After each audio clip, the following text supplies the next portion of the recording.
Hello everyone, welcome back to my YouTube channel. Today I'm doing a review of some of the portfolio wines of Nk'Mip Cellars. And I love this winery. It's one of the BC wineries that I do drink a lot of. Couple of reasons. One, I think their story is great. This is the Osoyoos Indian Band, and I've done previous videos on their history, and I'll have that at the end of this video. But I just think it's a great story of just self-resilience and self-reliance. Their winemaker is from the Osoyoos Indian Band. He's Justin Hall. I've met him a number of times. Great guy, and really passionate person about his wines, and has his own personality, which shows through in the wines. And they are actually fairly well priced, so they're not really out of the league for people. And that's one of the big beefs I have with BC wines, when they get too overpriced. But these wines are, I think, very reasonable priced for the quality, and the quality is actually very good. So I really like to taste their wines, and I thought I'd do a very fun story this time. Justin sent out his 5 holiday hacks, so I thought I'd go through them and make some cute videos about them. The first one is to serve wine at holiday room temperature.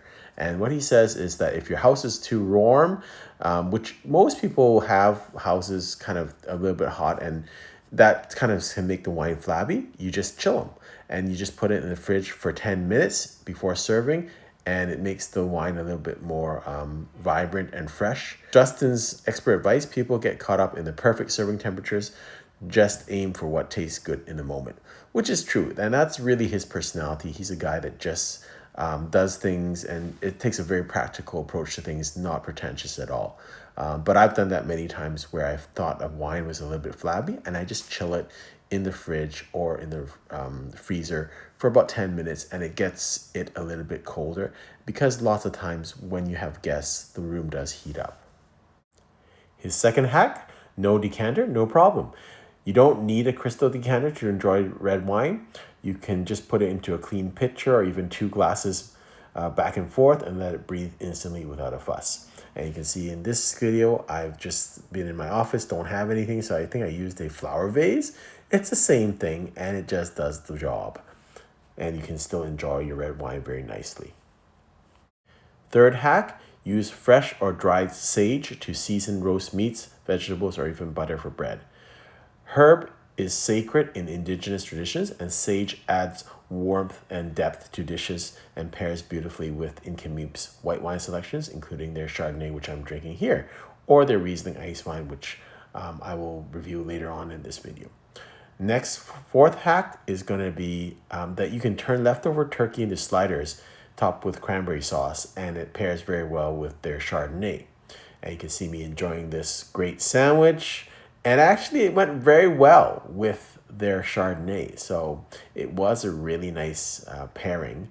I didn't have cranberry sauce on the sandwich, but the turkey sandwich itself was excellent. Last hack was give the gift of wine in words. So the next time you give a gift of a nice bottle, pair it with a handwritten card showing why you chose that wine for the person. And I really like that. And Justin says a wine gift becomes more meaningful when you add your own story to it. I really believe that. Whenever I give wines to people, I usually either give them the Wine Spectator notes to it, or I just kind of tell them a personal story. Hey, this is a wine that I had, loved it, and give them my notes or tell them why it's special. And I think they really appreciate that. It's just better than just giving a gift of wine. So now that we got through the hacks, I'm actually going to review each of the wines that the Nk'Mip sent to me, and I'll have the list of those wines in the comment section. So now that we've had some fun, let's try and do some tastings of these wines. So the first one we're going to taste is the Nk'Mip Qwam 2022 Chardonnay. 2022 was a banner year, and I believe these grapes all come from the Okanagan Valleys. I've had this wine many times before. This is now been open for about a day. It's got a golden, almost like an orangey hue to it. Almost like a honey yellow kind of hue to it. It could be the lighting here. Though on the smell, it's got a lot of fresh fruit. I don't think it's over oaked. It's got peaches, like a peach pit nectarine type smell to it.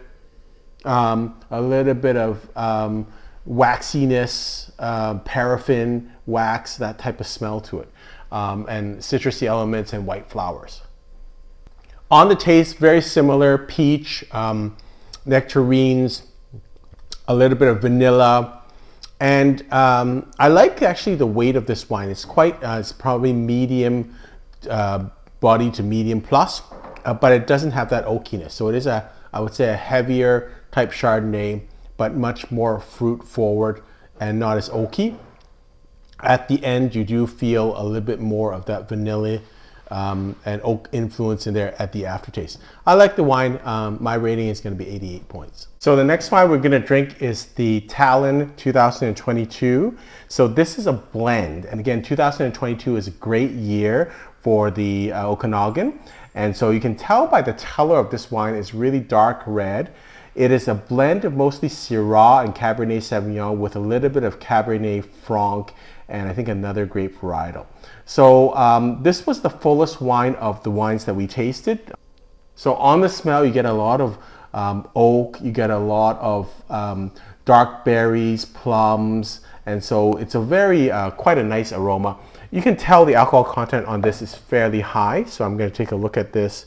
It is 14.5%, and so for a their Storyteller, which is kind of more their entry-level wines, it's a really quite a substantial and quite a good quality wine. So this wine is, again, very acceptable, regular drinking wine. It's got some weight to it. It is pretty heavy. It's got pretty heavy tannins, black plums, black currants, blackberries, and a slight tobacco-y aftertaste. Very acceptable wine. It goes well with food, and I think it's a very decent wine.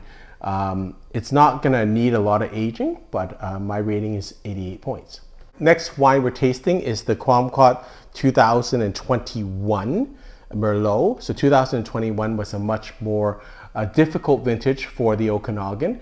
Not as warm and not as uniform as 2022, but still good wines were made. On the aroma, I think it's a little bit more refined. It's not more as alcoholic in your face as the Talon. It's got a little bit more smoother tannins to this, a little bit more elegance to the wine. Still got the black fruits, blackberries. It's a little bit more vanilla and some floral components to this. So I find this is a little bit more elegant in terms of style. Again, the taste is very similar in terms of it's a much more refined, balanced taste. I think the oak and the tannins are much more integrated. I think it's got more aging potential than the Talon.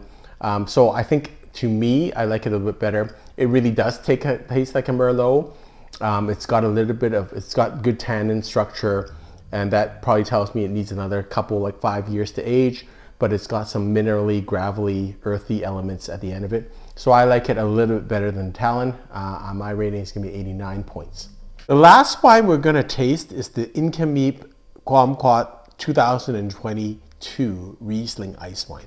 And ice wine is always a favorite. People are not familiar with ice wine. It's made when grapes are frozen to minus 20 degrees and then picked at that time. That's why it's kind of so expensive, because you're actually picking grapes that have very little liquid in them, and therefore it takes a lot of grapes to make a very little amount of ice wine. Color is beautiful. It's almost like an orangey hue to it, almost a yellow orangey color to it. And I always love ice wine, especially with the Riesling grape.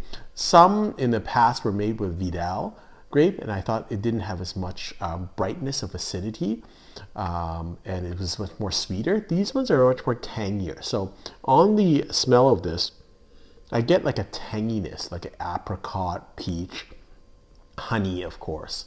But, you know, really tangy and vibrant, good acidity. You can smell it in the nose. Ice wine is always delicious, in my opinion. The only time is sometimes when you don't get the ripeness on the fruit, you get a little bit of flabbiness and it's too like sweet, almost like syrup. But that's not the case in this vintage. I think it's got that bright acidity, which is really important. I get orange, apricots, tangerines, nectarines. those type of taste to it, a tanginess to it, and of course honey on the end, like honeycomb and things like that. So I really like this. There's very few ice wines I don't like. They're a specialized product, and really BC makes some of the best ice wines in the world. So I would rate this 90 points, an excellent tasting. So all in all, really happy again with the wines from Nk'Mip. They have pretty good quality every year. I mean, they're not going to make bad wines, and so they always come up with very interesting things. I think they really know the vineyard really well now, and their product line is very interesting. And it's always, they've kind of had enough experience now with the lands that I think they're making very, very consistent product that's good quality and not overpriced, in my opinion. They have good value to quality ratios. Hope you've enjoyed this video. Until next time, happy drinking.